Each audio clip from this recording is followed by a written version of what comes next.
Bien, ¿qué entendemos por mitos?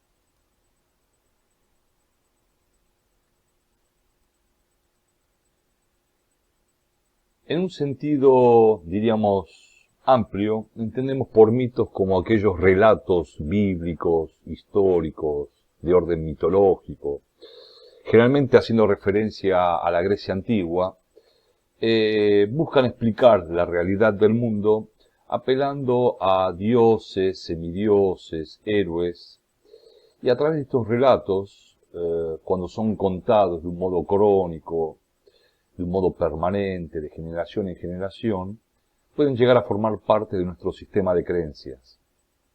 Bien, la idea de hoy es analizar un mito económico que de alguna manera es repetido desde los medios de comunicación en especial y de alguna manera se hace carne en nuestras creencias.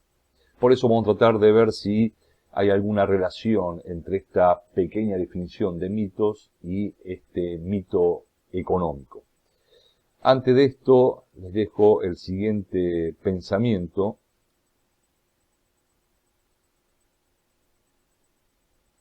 para pasar luego a este análisis.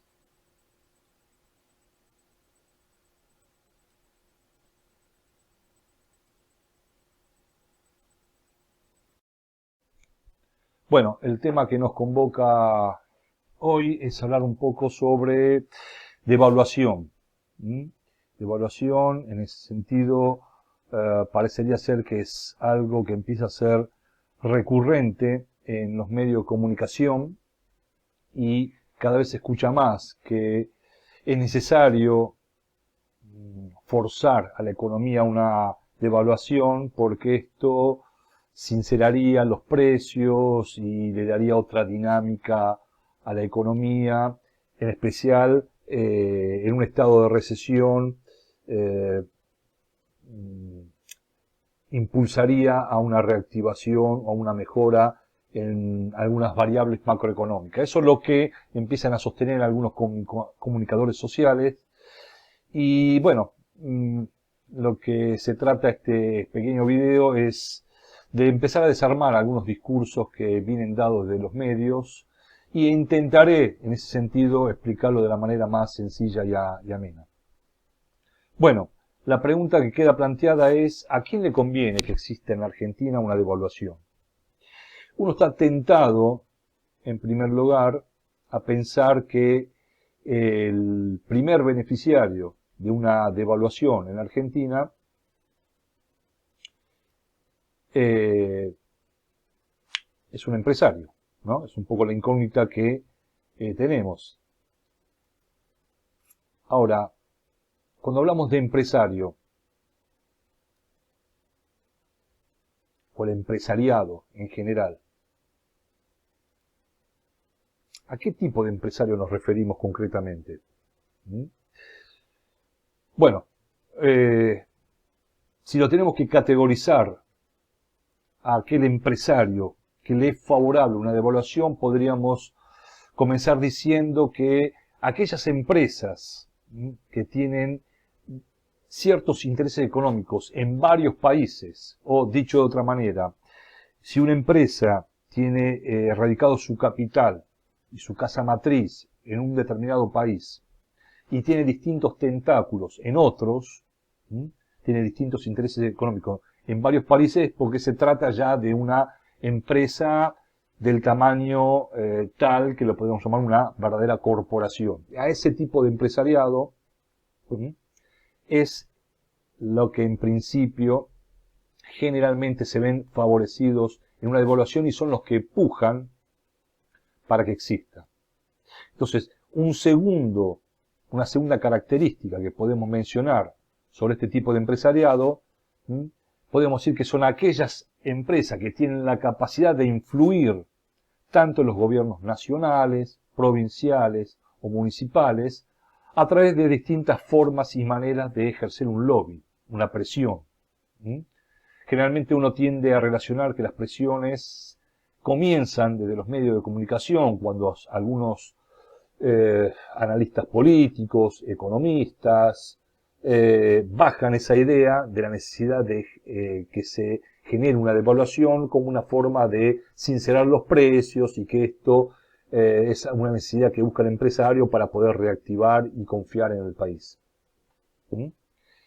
Bueno, ya configurado un poco la idea de qué tipo de empresariado es a quién le conviene este tipo de medidas económicas, pasemos a desagregar un poquito más esta idea.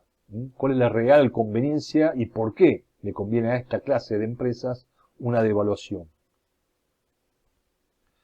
Pensemos que toda empresa, y acá sí, independientemente del tamaño, pues una empresa chica, mediana, familiar, grande, corporación, todas las empresas de alguna manera trabajan con un fin determinado, un fin de lucro, alcanzar una cierta rentabilidad. Si bien existen aquellas que no trabajan con fines de lucro, vamos a poner el foco y la atención en aquellas que sí. Y todas estas empresas, repito, independientemente del tamaño, todos los días compran, ¿qué cosa? Materia primas, insumos, productos, ¿para qué? Para poder transformarlos a través de un proceso productivo y convertirlo en un producto que luego lo va a vender en un mercado de bienes y servicios. Ahora, si compra, tiene que pagar a sus proveedores lo que compró. Y si vende, va a cobrar lo que vendió. Y aparte, estas 4 modalidades que lo lleva a cabo de un modo cotidiano, invierte en otros proyectos, en sus propios proyectos internos, y también distribuye la utilidad que genera entre sus accionistas y eventualmente entre sus obreros y empleados. Es decir, que desde el punto de vista contable, si visualizamos cómo está estructurada una empresa a través de estos 3 grandes actores, el activo, el pasivo y el patrimonio neto, bueno, una empresa buscará justamente incrementar su patrimonio año a año. Y buscará la manera de achicar sus pasivos, sus deudas que tengan con terceros. Llámese bancos, llámese proveedores, llámese los propios trabajadores a través de un salario. Ahora bien, ¿qué papel juega el dólar en toda esta historia? Bueno, pensemos que este empresario, ya que definimos que una de sus hechos cotidianos que tiene es la de generar un pasivo y frente a él tiene que cumplir y honrar esas deudas. Pensemos que en un determinado momento del año, un contexto histórico, por ejemplo el 5 de noviembre del año 2000XX, este empresario tiene una deuda de 2.000 pesos. Esta deuda en pesos argentinos es de 2.000, hoy. Y también hoy podemos averiguar cuál fue el tipo de cambio de la jornada. Bueno, en este caso supongamos que el dólar, por cada dólar, su valor o su contraparte es de 20 pesos. Entonces, el empresario sabe que tiene una deuda de 2.000 pesos, sabe que el tipo de cambio es de $1 20 pesos, con lo cual si convertimos la deuda que tiene en pesos en dólares, tenemos que dividir su deuda en relación al valor del dólar. 2.000 dividido 20 nos da 100. 100, en este caso dólares, es la deuda medida en dólares. Entonces la fotografía de nuestra empresa hoy tiene un pasivo de 2.000 pesos que, visto esa misma deuda en dólares, es de 100. Al día siguiente, vamos a suponer 6 de noviembre del 2000XX, se lleva a cabo una gran devaluación. Una devaluación que hace que este empresario siga teniendo una deuda de 2.000 pesos. Sigue teniendo una deuda en pesos de 2.000. Ahora, bien, como consecuencia de esta devaluación, hubo una alteración en el tipo de cambio, que pasó de 20 pesos por dólar a 28 pesos por dólar. Con lo cual, si yo quiero medir la deuda que tiene este empresario en dólar, bueno, tenemos que hacer exactamente lo mismo. A 2.000, si lo dividimos por 28, nos da que la deuda de este empresario medido en dólares es de 71 dólares con 43 centavos.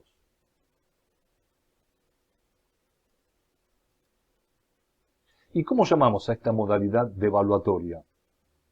Para que haya habido una alteración en el tipo de cambio que pasó de 20 pesos por dólar a 28 pesos por dólar. Una devaluación en términos porcentuales de un 40%. Bueno, pasar de una deuda medida en dólares de 100 a otra de 71,43 se lo conoce en la jerga financiera como que esta empresa ha podido licuar su deuda.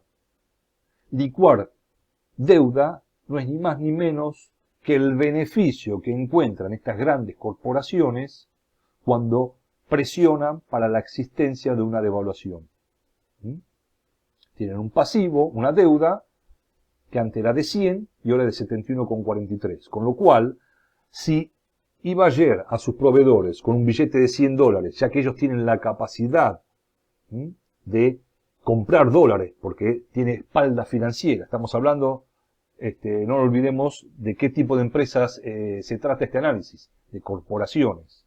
Al tener la capacidad financiera de adquirir dólares, esta empresa iba ayer con un billete de 100 dólares y cancelaba la totalidad de su pasivo. Como consecuencia de una devaluación del 40%, hoy esa misma empresa va con un billete de 100 dólares, cancela la totalidad de su deuda y encima tiene un resto. Se queda un resto para sí. ¿Y quiénes pierden en toda esta jugada? Porque hablamos de ellos como grandes beneficiarios. ¿Y quiénes pierden en todo esto? Bueno, en principio pierde la sociedad argentina toda. Porque sabemos que una devaluación, inmediatamente después hay un corrimiento, hay un traslado a precios. Si las cosas nos empiezan a costar cada vez más, los argentinos perdemos capacidad de consumo, capacidad de compra. Ya dejamos de ir al almacén, al supermercado u otros locales a comprar los productos y servicios que antes adquiríamos y hoy no, porque nos tenemos que ajustar nosotros a nuestro salario. Entonces, ese negocio que se ve impedido de vender, porque los argentinos hemos perdido capacidad de compra, ese negocio deja de solicitar a fábrica más productos. También deja de contratar personas. Entonces, menos personas, menos fabricación, menos consumo, menos producción, menos trabajo, lo que terminan estas empresas es por despedir gente, se retrae la economía y entramos en un proceso de recesión. Y aparte de perder la sociedad argentina toda, los grandes perdedores en todo esto son las empresas pymes, que son las generadoras del 70-80% de toda la actividad económica de un país. ¿Sí? Estos son los verdaderos empresarios afectados por una devaluación. Los otros no, los otros son los grandes beneficiarios. Y, en definitiva, el gran perdedor de todo esto es la República Argentina. Menor PBI, crecen las tasas de desocupación, crece la tasa de pobreza y se entra en una recesión que nos lleva a las clásicas crisis económicas. Con lo cual, podemos decir, como reflexión final, que es importante empezar a desarmar estos discursos, ¿no? Cuando escuchamos en los medios de comunicación que nos dicen que es necesario una devaluación, es porque la voz que se encuentra oculta a todo esto son las de las grandes empresas, las grandes corporaciones, y los grandes perdedores obviamente somos nosotros. Y es nuestro deber comenzar a desarmar estos discursos.